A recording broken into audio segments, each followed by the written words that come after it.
Baš se pitam šta je ono tamo. Vau, stvarno nisam morala da idem. Odvratno je. Prljava voda sa mnogo... Šta je ovo unutra? O ne, to je ono što ja mislim da jeste.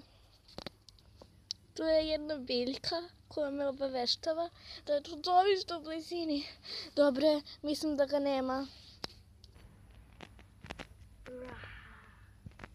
O ne, eno ga čudovište sa ljubičastim nogama. Sad će da krene da me hvata. Ne, nema ništa što može da ga otera. Jedino treba da odustanem.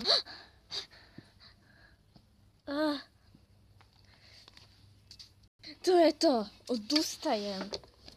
Odustaješ? Ali zašto? Pa, jurilo me je ono ljubičasto čudovište i nema ništa što može da ga otera. Pa sam, da bi preživjela, bi jedino morala da odustanem. I baš me briga što neću dobiti nagradu. Važnije mi je da me ne pojede to čudovište. Čestitam, Applejack. Dobit ćeš nagradu. Iako je to čudovište je bilo samo hologram. To čudovište je izbačeno iz Ekvestrije. Stvarno? Da, to je samo hologram. Da vidimo šta će oni da urade. I pošto si ti pobegla, a ne ostala samo zbog nagrade, si pobedila. Stvarno?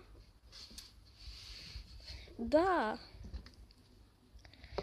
Čestitam.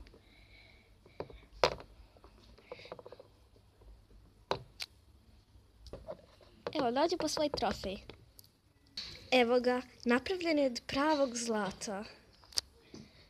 Wow, predivan je. Moram odmah da kažem drugaricama. Stvarno sam puno sretna. Da? Evo, pa sad je vreme da idem kući. Da, ćao.